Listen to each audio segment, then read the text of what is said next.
오늘 우리가 읽은 본문은 산상수훈이라고 부릅니다. 산 위에서 받은 말씀이라는 뜻이죠. 산상수훈. 산상수훈의 시작은 마태복음 5장 1절 이렇게 시작합니다. 예수께서 무리를 보시고 산 위에 올라가 앉으시니 제자들이 나온지라. 그 당시의 상황을 이렇게 설명할 수가 있습니다. 그 당시 예수님은 정말 주목받는 이스라엘의 위대한 선생이셨습니다. 그래서 그분이 한번 출연하면 수많은 사람들이 그분을 따랐습니다. 오늘날도 아마 시내에 연예인 한 명 나타나면 수많은 사람들이 연예인을 따를 것입니다. 그 얼굴을 보려고, 혹은 그 한번 사진 한번 찍으려고, 혹은 그의 사인을 좀 받으려고 막 따라다닐 것입니다. 예수님도 마찬가지였습니다. 예수님 등장하면 수많은 사람이 그를 따랐습니다. 예수님 산을 올라가니까 산을 올라갑니다. 예수님 바닷가로 가시면 바닷가로 따라갑니다. 그렇게 인기가 많고 또 그렇게 유명한 분이 바로 예수님이셨다라고 하는 것이죠. 하지만 따르는 사람들이 무리가 다릅니다. 연예인을 따르는 사람들은 아마 얼굴이 활짝 펴 있을 거예요. 그래서 그를 보았다는 기쁨이 있을 것입니다. 하지만 예수님을 따르는 사람들은 그 시대에 가장 가난하고 힘들고 우울하고 어렵고 힘들고 지치고 상한 사람들이 예수님을 따랐습니다. 그냥 그 당시의 상황이 그랬어요. 그냥. 그래서 예수님을 따르는 것이죠. 무슨 소망의 말씀 하나라도 볼 수 있을까? 무슨 희망 한 가닥이라도 잡을 수 있을까? 그런 마음으로 예수님을 따랐을 것입니다. 이들이 예수님을 따르는 이유는 유흥과 쾌락을 위해서가 아니라 다분히 철학적이고 종교적인 이유로 예수님을 따를 것입니다.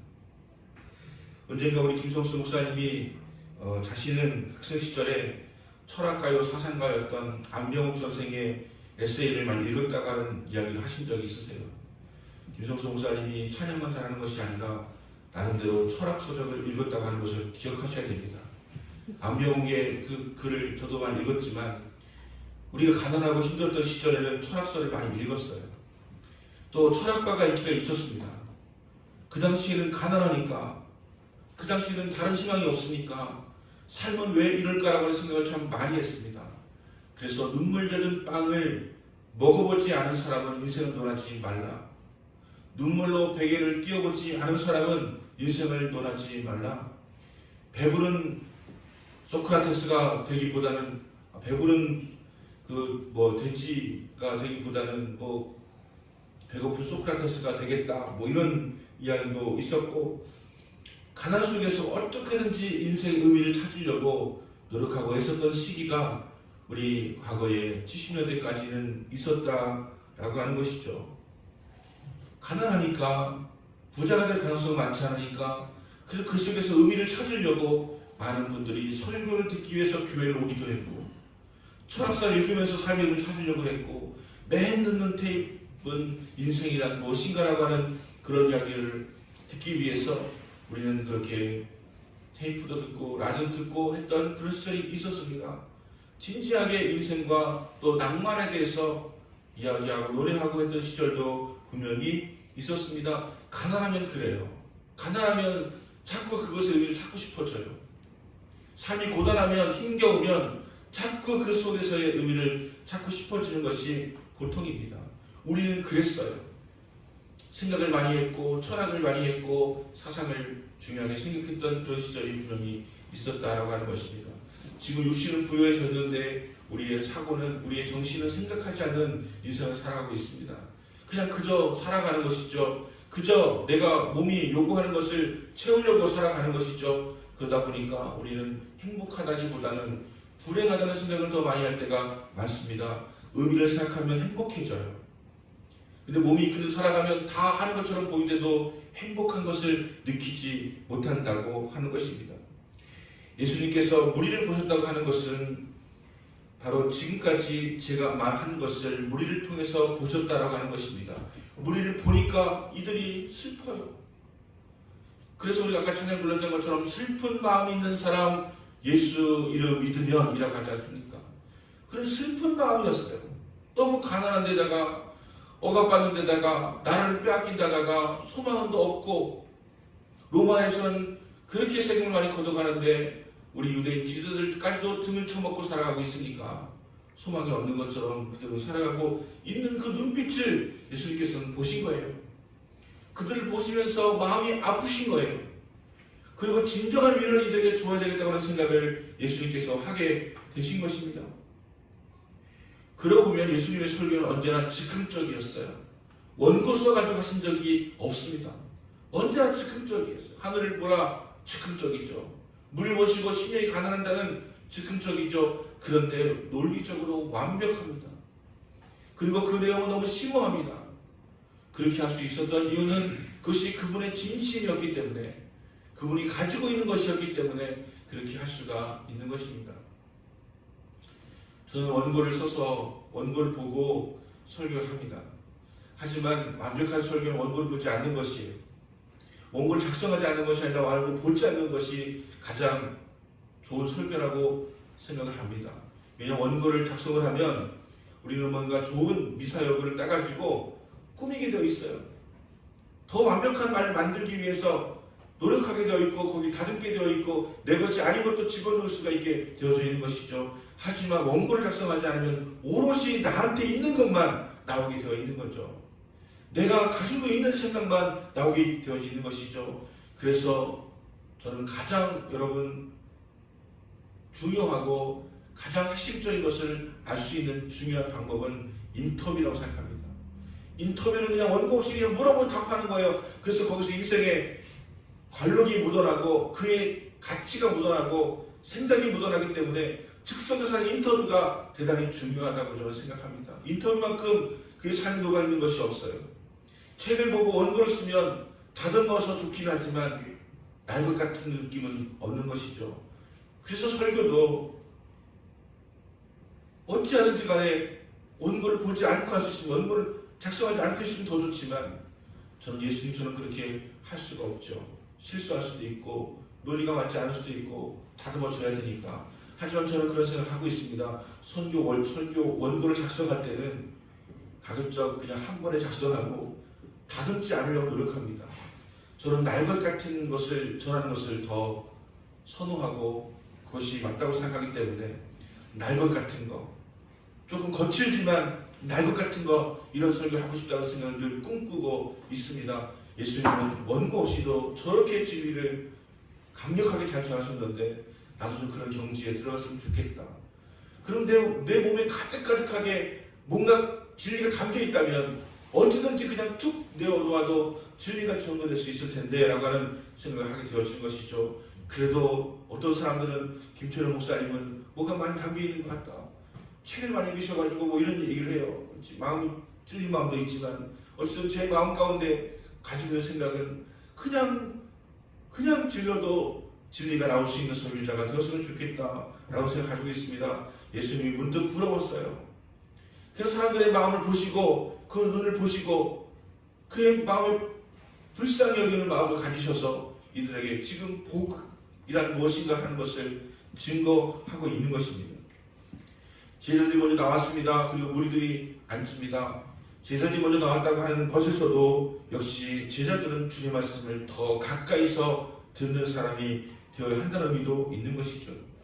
예수님께서 무리를 보셨다라고 하는 것은 무리들이 어떤 질문을 가지고 있는가 하는 것을 아셨다라고 하는 의미인 것이죠. 예수님, 저 왜 이렇게 힘든 건가요? 예수님, 왜 저희는 이렇게 가난하게 할 수밖에 없는 것인가요? 예수님, 왜 우리는 병들 수밖에 없는가요? 왜 예수님 저렇게 악인이 형통한 것인가요? 왜 우리는 이 모양인가요? 라고 하는 것을 예수님 눈빛을 보시고 그 질문을 받으신 거예요. 그리고 말씀을 하시는 것입니다. 여러분, 제가 여러분의 내 삶을 보면서, 여러분 눈을 보면서, 여러분들의 어떤 표정을 보면서, 여러분의 삶에 대한 이야기를 들으면서 저는 여러분이 그 질문을 저에게 던지는 것을 생각합니다. 목사님, 왜 이렇게 안 풀려요? 목사님, 왜 이렇게 어려워요? 이런 질문을 하시면 제가 그 질문을 받고 설교를 작성해가지고 거기에 맞는 말씀을 여러분에게 전하게 되어지는 것이죠. 말하지 않아도 알 수 있는 것 있지 않습니까? 저건 참 힘들겠다, 저건 참 어렵겠다, 그런 마음을 듣게 되어지면 그거에 대한 리액션으로 저는 설교를 준비하는 거예요. 그래서 여러분 다른 교회 목사님 설교보다 여러분 담임 목사 설교가 중요한 이유는 여러분 담임 목사처럼 여러분에 대한 질문을 듣고 있는 사람이 없기 때문입니다. 다른 목사님들도 말씀을 잘하시고 저보다 설교 잘하시는 분은 100배 1000배 많이 있지만 여러분을 가장 잘 알고 여러분의 질문을 잘 듣고 있는 여러분을 가장 사랑하는 것은 여러분 담임 목사라고 하는 사실을 여러분 꼭 기억하시고 다른 분들이 아무리 좋은 설교, 멋진 설교 하더라도 다듬어지지 않고 거친 설교를 하더라도 여러분 담임 목사가 여러분의 마음을 가장 잘 알고 있다고 하는 생각을 가지고 현장에 나오셔서 말씀을 들어야 되는 것입니다. 이제 400년 동안 선지자가 없던 이스라엘 땅에 다시 말하면 말라기 선지자 이후로 하나님의 음성을 듣지 못했던 이스라엘 백성들에게 이제 선지자가 아니라 하나님의 아들이신 예수 그리스도께서 그들에게 말씀을 건네시는데 그 첫 마디가 심령이 가난한 자는 천국이 저희의 것입니다 라고 말씀을 하시는 것입니다. 한글로 번역하면 심령이 가난한 자 이렇게 되어있지만 영어로 하면 블레스드 이렇게 이야기합니다. 축복받을지어다 심령이 가난한 자들이여 이렇게 직역하죠. 예수님께 선포하신 8가지 복 중에서 첫 번째 복이 심령이 가난한 자는 이라고 하는 것입니다. 왜 이것을 첫 번째로 말씀하셨을까? 심령이 가난한 것이 모든 복의 키가 되기 때문이에요. 열쇠가 되기 때문입니다. 심령이 가난해야 자신의 죄를 인해서 애통하게 됩니다. 심령이 가난해야 그 성품이 온유하여지게 되고 심령이 가난해야 의에 줄이고 목마른 자가 될 수가 있으며 심령이 가난해야 남을 긍휼히 여길 수가 있고 심령이 가난해야 마음이 청결해지고 또 화평케 되어지고 의를 위하여 핍박을 받는 자가 될 수 있으며 심령이 가난해야 고난 가운데서도 행복을 찾을 수가 있기 때문인 것입니다. 그렇다면 복이란 무엇인가? 우리는 복에 대한 개념이 복에 대한 의미를 많이 잘못 알고 있는 경우가 많이 있습니다. 우리는 복이라고 하면 부자가 되는 거, 복이라고 하면 그냥 내 마음에 원하는 것이 이루어지는 것, 축복받는 것 이렇게 생각을 하지만 성경이 말하는 복은 특별히 신약에서 예수님께서 우리에게 하신 복은 오늘 듣는 말씀 속에 그 복이 있다고 하는 것을 우리는 알아야 됩니다. 그리고 그 복을 구하셔야 돼요. 우리가 구할 복은 세상의 복이 아니라 주님이 우리에게 말씀하신 새로운 시대, 새로운 하나님의 나라, 새로운 하나님의 백성이 된 자들에게 주시는 이 첫 번째 인물 강령, 이 산상수훈의 말씀의 복이 우리의 진정한 복인 것을 우리가 알아야 한다고 하는 것입니다. 복이라고 하는 것은 마카리오스라고 하는 뜻을 가지고 있는데 성경은 복된 하나님 복이시다라고 말씀하시면서 복은 하나님의 성품인 것을 우리에게 말씀해 주시고 있습니다. 그냥 하나님을 믿으면 복이 있는 거예요. 하나님 자체가 복이세요. 축복이라고 하는 단어는 복을 빈다는 말이에요. 축복한다라고 하는 것은 복을 빌어준다라고 하는 것이지 축복이 복을 말하는 것이 아니에요. 복의 근원은 하나님이시고 하나님을 믿으면 복이 있는 거예요. 그분이 복을 줄 수 있는 분이고 그분이 복을 생성하시는 분이고 축복은 그것을 빌고 달라고 하는 거예요. 빌축자를 쓰는 것이니까요. 그래서 오늘 축복이라고 하는 것은 복을 빌어달라고 하는 뜻이지 복 자체는 아닌 것인데 하나님 바로 복의 근원이시다고 하는 것을 우리에게 말씀하시고 그 복은 하나님 성품이세요. 하나님은 하나님 믿는 자에게 자녀에게 복을 주기를 원하세요. 뭐 째째하게 내 마음에 들면 주고 안 주고 이런 것이 아니고 하나님은 그 자체가 복이시고 그 자체가 그 성품 자체가 복이시기 때문에 우리에게 복을 주기를 원하시는 하나님이시라고 하는 것을 우리가 알아야 된다고 하는 것입니다. 돈을 가진 사람들, 부귀영화를 누린 사람들, 높은 권위에 있는 사람들이 우리에게 나눠줄 수 있는 것이 아니라 그것은 신령한 복이고 영적인 복이고 인격적인 복이라고 하는 것을 우리에게 말씀하여 주시는 것입니다. 때문에 거듭난 그리스도인만이 가질 수 있는 높은 차원의 성품이 바로 복이라고 하는 것을 말씀하고 있는 것입니다. 그렇다면 오늘날 그리스도인들이 그 이상적인 복을, 육신적인 세상적인 복을 구하는 것은 잘못된 것이냐 하면 그렇지 않습니다. 지금보다 조금 더 잘 살고 좀 더 좋은 직장을 가지고 좋은 환경을 원하는 인간의 소박한 꿈을 모두 버려야 되는 것인가? 아니라고 하는 것입니다. 문제는 우선순위의 문제라고 하는 것입니다. 여러분이 우선순위를 기억하세요. 우선순위의 문제예요. 하나님을 먼저 심령이 가난해지는 것, 먼저 이 나라와 의를 구하는 것, 이것이 중요하다고 하는 것을 이야기하는 거예요. 여러분, 돈 많이 버는 부자가 되기를 꿈꾸세요. 여러분, 명예를 잔뜩 얻는 꿈을 꾸세요. 많은 사람들보다 높아지는 것도 꿈을 꾸세요. 그런데 먼저 구해야 될 것은 하나님의 영광, 하나님의 나라, 하나님의 의, 이것을 먼저 구해야 된다고 하는 것을 말씀하고 있는 거예요. 먼저 예배하세요. 먼저 하나님을 믿으세요. 먼저 그 나라와 의를 구하세요. 그리고 여러분에게 따르는 모든 것을 구하시면 된다고 하는 거예요. 우리는 앞에 것은 구하지 않고, 먼저 그 나라와 의를 구하지 않고, 먼저 예배하지 아니하고, 우리는 우리의 것만 구하게 되는 것이 문제인 것이지, 우리가 복을 받고 잘 사는 것이 문제가 되는 것은 아니라고 하는 거죠. 복을 영어로 하면 두 가지입니다. happiness라고 하는 단어가 있고요, blessed라고 하는 단어가 있습니다.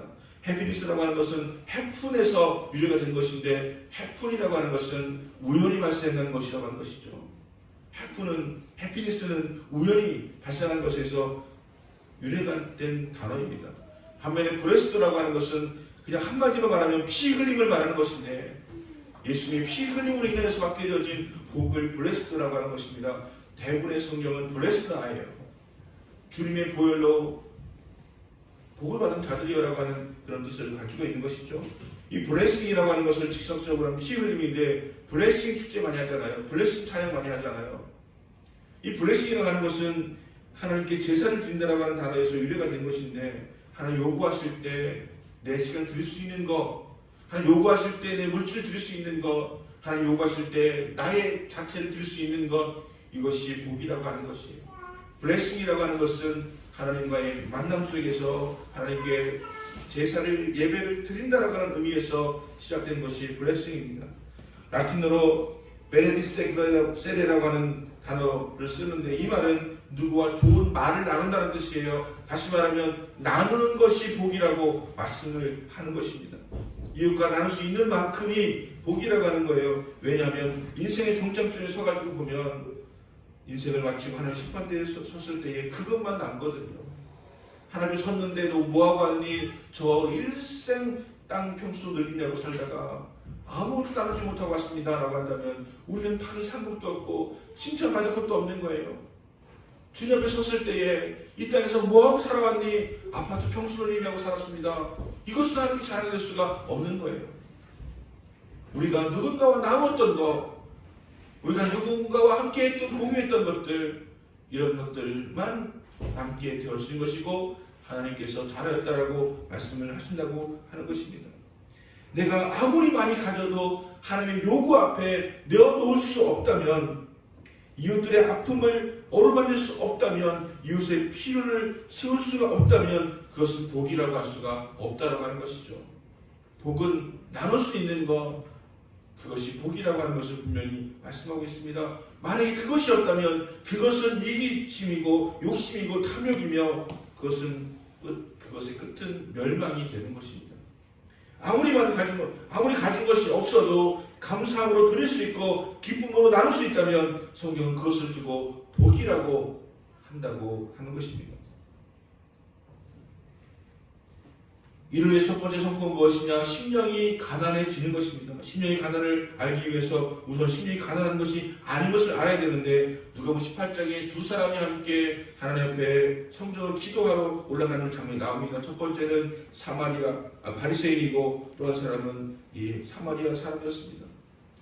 이 바리새인은 이렇게 이야기합니다. 주님, 저는 주님을 위해서 일주일에 2번씩 금식하고 또 소득의 11조를 드리나이다. 이 세리와 같지 아니한 것을 감사하나이다. 이렇게 기도했습니다. 그런데 세리는 하나님 앞에 드릴 수도 없고 그렇게 살지도 못하는 그런 마음을 민망히 여기면서 정말 부끄러운 마음으로 하나님께 나아가고 있습니다. 누가 심령이 가난한 자냐라고 말씀하고 있는 것이죠.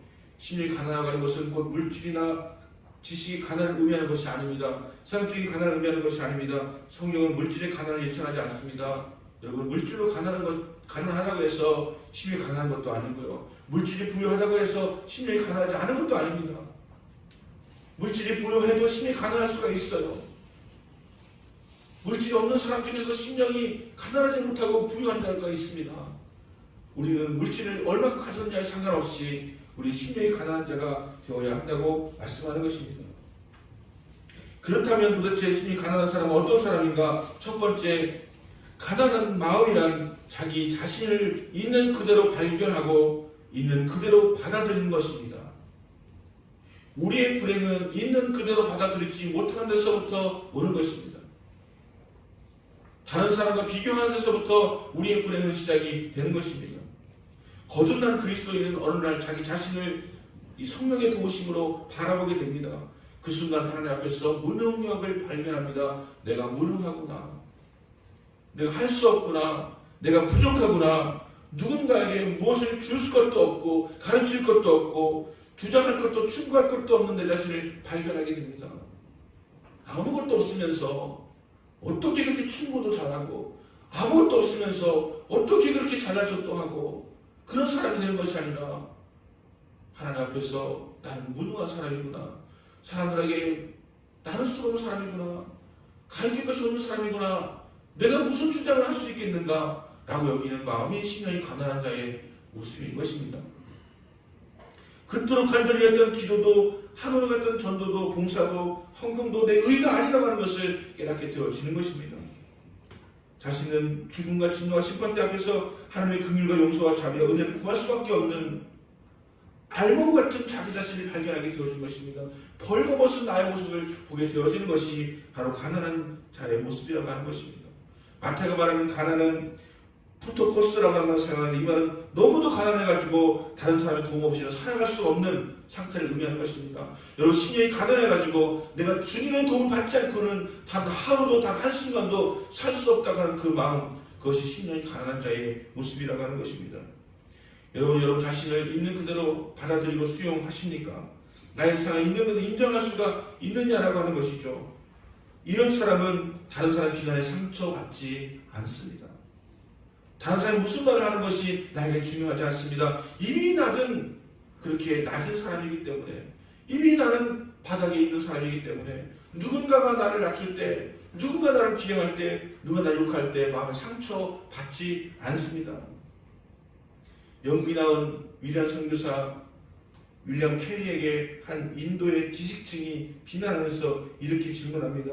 선생은 구두를 짓던 직업 아니었습니까? 라고 질문하니까 윌리엄 캐리가 아닙니다. 저는 헌 구두를 수선하는 수선공이었습니다. 구두 만드는 사람이 아니라 헌 구두 수선하는, 길거리에 트럭에다가 이렇게 써붙여놓고서 구두 수선하는 사람 있지 않습니까?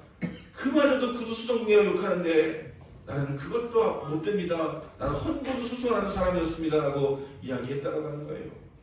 전 세계가 존경하는 윌리엄 캐리는 이러한 사람이었습니다. 심령이 가난한 자의 모습인 것이죠. 또한 우리는 이웃에 있는 그들의 모습을 받아들이는 사람이 바로 마음이 가난한 사람입니다. 나의 존재와 환경에 대해서 용납이 안 되고 이해가 안 되고 납득이 안 되어도 받아들일 수 있는 인생의 커다란 아픔을 가지고 있는 그대로 받아들이는 것, 이것이 가난한 마음인 것이고 하나님께 도움을 구하는 그 마음이 가난한 마음이 된다고 하는 것입니다. 둘째로, 가난한 마음에는 시간도 물질도 인생도 의도 더 이상 내가 주인이 아님을 선언하는 것이 가난한 마음입니다. 내 것이 있다고 주장하는 사람은 아직 심령에 부유함이 남아있는 것이죠. 안토니 드 멜로의 슈필집에 입큰 개구리 하품이라고 하는 작품이 있는데 어느 날 어느 히브리 구두쇠가 억만 재산을 모아놓고 나름대로 행복한 미래 설교하며 있었습니다. 설교 끝나갈 때쯤 해서 뭔가 목덜미에 싸늘함이 느껴지는데 보니까 저승사자가 와 있어요. 잘 데려간다는 것입니다. 그래서 제발 석 달만 내 인생을 연장해 주세요. 안 된다. 3시간만 연장해 주세요. 제 전 재산을 드릴게요. 안 된다. 1분도 안 된다는 거예요. 그러면서 이 사람이 이 말을 남기고 사라졌습니다. 돈도 시간도 내 것이 아닌 것을 이라고 하는 것이죠. 만약에 내가 가지고 있는 모든 것이 나의 영원한 소유라고 생각하고 있다면 그는 아직도 심령에 부자입니다. 천국을 소유하지 못하였다고 하는 의미가 된다고 하는 것입니다. 여러분, 우리는 언젠가 다 놓고서 가야만 하는 자들인 것을 우리는 알아야 되는 것입니다. 우리가 정말 삐까삐까한 아파트를 80평짜리, 100평짜리 한강뷰가 보이는 아파트를 가지고 있다 할지라도 우리는 기껏해야 50년 정도 임대에 살고 있는 거랑 마찬가지예요. 100년, 1000년 것이 내 소유가 아니라 나는 하늘나라에 가야 되니까요. 그러한 마음으로 영원한 것이 내 것이라고 하는 생각을 가지지 않을 수 있어야 심령이 가난한 자가 된다고 하는 것입니다. 세 번째, 가난한 마음은 하나님만 의지하고 그의 도움을 갈망하는 마음입니다. 누군가가 말하기를 심령이 가난하다고 하는 것은 하나님 앞에서 헐떡거리는 것이다라고 표현했습니다. 절박하다는 얘기죠. 하나님 앞에 절박한 사람, 심령이 가난한 자입니다. 여러분, 요즘에 심령이 가난하십니까? 하나님 앞에 갈급하십니까? 아니면 하나님 없이도 살 것 같습니까? 그것에 차이가 있다는 거예요. 하나님의 도움이 없으면 한순간도 살아갈 수 없다고 생각하는 것이 심령이 가난한 자의 모습이라고 하는 것입니다. 사슴이 시냇물을 찾기에 갈급한 같이 내 영혼이 주를 찾기에 갈급하나이다. 이것이 신령한 자의 모습인 것입니다. 심령이 가난한 자의 모습이 되는 것입니다. 그의 갈급함은 타는 목마름으로 해결하지 않으면 나는 곧 죽을 것이라고 하는 그 갈망이 그에게 있는 것입니다. 여러분, 심령이 가난해야 은혜의 맛을 알고 살아가는 자가 되어집니다. 심령이 가난해야 하나님께 전하시는 그 말씀을 똑바로 듣기 위해서 집중하게 되어지는 것이죠. 한 말씀 한 말씀이 내 심령에 채워지기를 원하는 것, 그것이 심령이 가난한 자의 모습이 되는 것입니다. 우리 마음이 가난해야 우리가 더 요구하지 않겠습니까? 너 마음이 간절해지지 않겠습니까? 마음이 가난해야 우리 채울 것이 있지 않겠습니까? 부유하면 채울 곳이 없어요. 말씀이 들어오지도 않아요. 누군가의 사랑이 느껴지지도 않습니다. 하지만 마음이 가난해지면 우리는 여기 내 마음을 채우고 싶어서 갈급한 마음이 되게 되는 것이죠. 심령이 가난한 자는 어떤 복을 주신다고 말씀을 하십니까? 천국이 저희 것입니다. 천국이라고 하는 것은 무엇입니까? 대한민국은 우리나라 지도자의 통치권이 미칠 수 있는 영역입니다. 우리나라 대통령이 미국의 국정에 개입할 수 없어요. 일본의 북한에 할 수 없습니다. 우리나라의 통치자는 우리나라에 영향을 끼치는 것입니다. 그래서 저토록 정권을 잡기 위해서 애쓰고 힘쓰고 있는 것이죠. 통치는 내 나라의 통치입니다. 어느 나라가 어디가 천국이냐? 풀어서 말하면 하나님의 나라냐? 하나님의 통치가 있는 곳, 하나님의 다스림이 있는 곳, 그것이 바로 하나님의 나라가 되는 것이고 하나님의 백성이 되는 것이에요. 우리가 하나님의 통치를 받지 않는다면 우리는 그 나라의 백성이 아닙니다. 우리는 하나님의 통치를 받은 것이 하나님의 백성이 되는 것입니다. 하늘과 땅, 시공을 초월해서 하나님의 통치권이 미치는 것, 그것이 하나님의 나라가 되는 것입니다. 내 시간에 내 하나님의 주권이 이루어진다고 한다면 그것이 천국이 되는 것이에요. 여러분의 마음에 하나님의 다스림이, 하나님의 주권이 임한다면 여러분, 그 나라가 하나님의 나라가 되는 것입니다. 내 가정에, 내 교회에 하나님의 통치가 이루어진다면 그것이 천국이 되는 것이고, 내 시간의 우선순위가 하나님의 가치로, 하나님 나라의 가치를 인정하고 살아가게 되어진다면 내 삶이 천국의 삶이 되어지는 것입니다. 내가 쓰는 물질의 우선순위가 하나님의 가치로 쓰여지게 된다면 나는 천국의 양식으로 살아가는 사람이 될 것입니다. 그럼 심히 가난하지 못한 사람은 천국에 들어가지 못한다는 말입니까? 그렇습니다. 심히 가난하지 않은 사람은 천국에 들어갈 수가 없습니다. 확실히 그렇습니다. 심히 가난해야 우리가 죄인인 것을 깨닫게 됩니다. 그래야 예수 그리스도를 주님으로 받아들이고, 그래야 하나님이 그를 다스릴 수가 있고 그를 거듭나게 할 수가 있기 때문입니다. 우리가 부유하면, 내가 교만해지면, 내가 다 할 수 있다고 여겨진다면 우리는 하나님께 엎드리지 않을 것이고 그분의 통치는 우리에게 임하지 못할 것이며 내 자신이 통치하는 그러한 일들이 생겨나게 되어질 것입니다. 교회를 다닌다고 구원받는 것이 아닙니다. 교회 직분받는다고 구원받는 것이 아닙니다. 저는 여러분이 심령이 참 가난한 사람이 되어지기를 축원합니다. 내 심령을 쪼개볼 때 예수님께서 그 안에서 왕으로 계시고 하나님께서 내 심령을 지배하고 다스릴 만큼 가난해질 수가 있어야 된다고 하는 것입니다. 가난한 사람은 주님을 구합니다. 우리가 나라에서 무슨 보조금을 주고, 나라에서 무슨 지원금을 주고, 나라에서 정말 이것에 대해서 절박한 분도 있고 절박하지 않은 분들도 있으세요. 뭐라고 우리가 막 뭐 그렇게 하면은 뭐 부담이 되고 세금이 많아지고 뭐 하면서도 그거라도 간절히 바라는 그런 마음을 가진 분들 어떤 분일까요? 되게 필요한 사람이죠. 가난한 사람이죠. 어려운 사람이죠. 넉넉한 분들은 그까짓 것 안 받아도 괜찮아라고 여길지 모르지만 우리는 그것을 받기를 원하는 마음이 있다면 우리는 가난한 자이기 때문일 것입니다. 마찬가지로 우리가 하나님을 구하고 하나님의 은혜를 받기를 원하고 하나님의 축복을 받기를 원하는 그런 마음이 있다면 우리의 마음은 가난한 마음이기 때문에 그것을 구할 것입니다. 우리의 물질적으로 우리의 삶의 가난함을 여러분에게 구하고 싶지 않습니다. 여러분은 부유하게 살아갈 수 있길 저는 원합니다. 여러분 넉넉하게 살아갈 수 있길 원하고 부유하게 살아갈 수 있길 원합니다. 하지만 여러분의 심령은 가난한 마음이 되어서 하나님의 은혜를 늘 구하고 하나님 지원금은 언제 주시나요? 그 은혜의 지원금은 언제 주시나요? 영적인 그런 축복은 언제 주시나요? 저는 그것을 사모합니다. 그것이 없으면 못 살 것 같아요 라고 하는 그런 가난한 마음, 영혼의 가난한 마음이 여러분에 있게 되어져서 여러분 정말 겸손한 마음으로 낮아진 마음으로 살아가신다고 한다면 우리에게 놀라운 은혜와 축복이 있을 것입니다. 가난한 자는요 조금만 주어도 감격해요. 감사해요. 우리 영혼에 언젠가부터 부유함이 생겨가지고 누군가가 무엇을 이렇게 마음을 다해서 주어도 저거 그까짓 거 2,000원짜리밖에 안 되는 걸 5,000원짜리밖에 안 되는 걸 어떻게 나한테 10,000원짜리도 안 되는 저거를 주냐. 언제부터 그런 마음이 생겼습니까? 저는 그냥 떡 한 쪽 반쪽만 줘도 너무 감사해가지고 어떻게 내 배고픈 마음을 알았냐고 했던 시절이 있었는데 요즘은 웬만큼 해서는 마음에 감동이 없잖아요. 우리가 부유해져서 그런 것이죠. 말씀을 정리합니다. 심령이 가난한 자의 최고의 모델이 예수 그리스도입니다. 지성에서 영성으로라고 책을 쓴 이어령 교수, 이분은 최근에 거의 돌아가시기 얼마 안 남으셨어요. 아마 조만간 그분 돌아갔다는 소식이 들려올 거예요. 빼짝 말랐고 근육도 없고 그래요. 근데 이분이 마지막 인터뷰라고 하는 책을 쓰셨는데 얼마나 마음을 울리는지 모릅니다. 그가 마음을 다해서 고백하고 있는 것, 그 지향점은 어디냐 하면 저는 예수를 믿지 않고 우리나라 체육에 속하기였지만 이제 예수를 믿고 나서 체육에 속하게 되셔가지고 주는 그런 마지막 울림.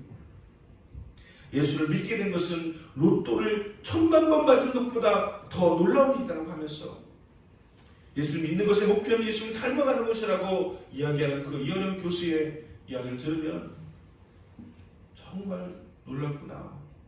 그렇구나.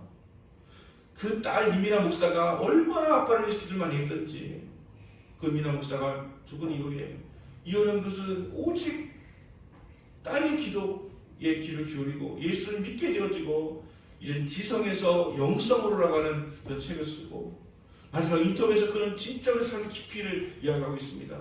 여러분 시간이 되신다면 꼭 그 책도 읽어보세요. 아니면 요즘 유튜브에 그분 직접 인터뷰하게 나와요. 그거 들어보세요. 그분은 이야기합니다. 예수를 믿는 것은 로또 1,000만 번 맞은 것보다 더 귀한 것이라고. 그게 얼마나 귀한 것이냐고. 하지만 마음이 가난한 자만이 그 복을 누릴 수가 있게 되어진다고 하는 거예요. 오늘도 기도하면서 우리의 자유의지를 드린다고 하는 그런 기도할 때 참 반가웠습니다. 맞습니다, 여러분. 심령이 가난해지는 것은 주님의 몫이 아니고 내 몫이에요. 내가 심령이 가난해져야 되는 것이지 예수님이 강제로 우리 가난하게 만들 수는 없는 것이기 때문에 내 자유의지를 들여가지고 내 심령이 가난해질 수 있기 위해서 내가 마음 먹고 결심하고 그렇게 행동하며 살아가야지. 심령이 가난한 자는 복이 있나니 여기는 내가 해야 될 일이에요. 천국이 저희들의 것이라는 주님이 주신 몫입니다. 우리가 이것을 기억하면서 심령이 가난의 삶을 살아감으로 우리가 천국을 누리며 살아가는, 천국은 우리가 죽어서 가는 곳만이 아닙니다. 이 땅에서도 내 마음 가운데 하나님의 나라의 통치가 임하면 천국이 이루어지는 것이에요. 우리는 이미 천국을 살아가고 있는 것입니다. 그래서 영으로 직역하면 심령이 가난한 자들이여 천국이 너에게 있을 것이다 라고 지역하는데 그 축복이 여러분에게 임하길 원합니다. 심령이 가난한 자들이여 천국이 너에게 있을 것이다. 행복할지어다 심령이 가난한 자들이여 이렇게 번역이 되었는데 여러분 행복하시기 바랍니다. 그리고 축복의 삶을 살아가시기 바랍니다. 심히 가난함으로. 제가 이 팔복의 강의를 이미 5년 전에 한 적이 있었지만 이 마음 가운데 어쩌면 가장 중요한 것이 이 산상수훈 중에서도 로마 그 5장에 있는 8가지 복은 팔복이라고 하고 그 뒤에 7장까지가 산상수훈인데 앞으로 제가 당분간 8주에 걸쳐서 팔복에 대한 것을 설교하고 또 산상수훈의 말씀을 설교하고 강의하는 그런 시간이 될 것인데 그동안 여러분의 삶 가운데 놀라운 은혜와 복이 임하게 되시기를 예수님으로 축원합니다.